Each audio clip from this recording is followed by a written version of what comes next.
I'm Alex from phpacademy.org, and this is a video tutorial on PHP variables for the new Boston. Now, if you've programmed in any other programming languages, you'll know what variables are and you'll understand what they do, that you have to assign values to variables, and that there's different types of variables.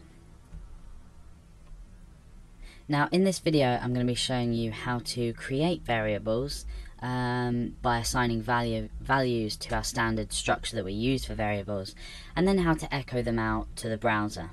So usually in programming languages such as JavaScript, anything like that, you'd have to use a keyword such as var. Then what you'd do is you'd type the name of the variable, and then you'd assign a value to it. So in this case it would be var name equals Alex, and this would be surrounded to show that it's string data. Now same as if you were to say var age equals 21, that would be exactly the same example.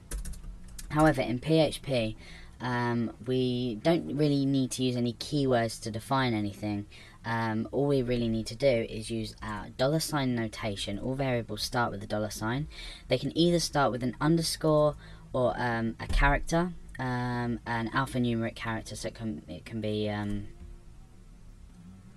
uppercase, it can be lowercase, or in fact it can start with a number, but it can't consist of just a number. So if we were to say create a variable here called text, and we could make that equal to hello world. So the notation that we've used is we've used the $sign to start our variable. Notice we haven't specified what type of variable it is. It's not a string.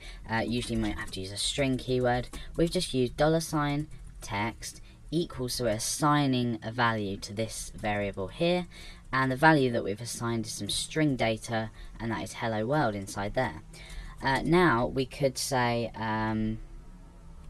assign we want to create a variable with a number, so we could type number equals, and without using quotation marks, because if we were to put say a number in here, this is now classed as string data.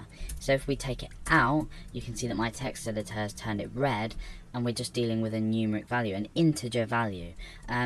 As well as integers, you can also use floating values, so you can use decimal points within.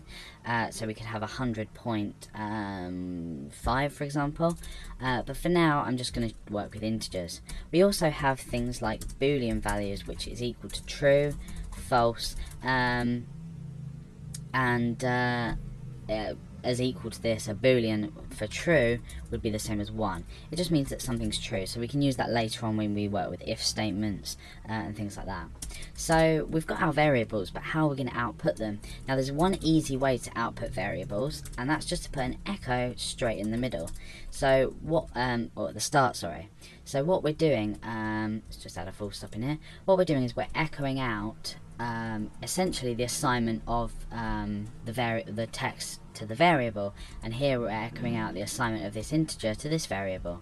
But this will work. So if we have a look and refresh, you can see that we've got hello world and then the number 100 printed. Now this is not a great way to do things, because what we want to do is we want to declare the variables up here and with our assignment, and then here we want to display them to the user. So for example, I could say echo text, and we can refresh our page, and you can see that that's just echoed out our single variable text. So we're just echoing text. Don't forget your line terminator. As well, we can echo number. So if we refresh, we've got 100 there, so we've just basically echoed out a number. Now as you're programming and you find different uses for storing different things, for example you might want to take the user's age or take the user's name, you'll find that you will be storing things, you'll be storing string data, and you'll be storing numerical data as well, so integers, floats, things like that. So in actual fact it's so easy in PHP because you don't need to think about what data you're storing. You just need to use the notation with the $sign, the variable name following the rules, and then just the value to the variable. So you can see that PHP variables are in fact really easy.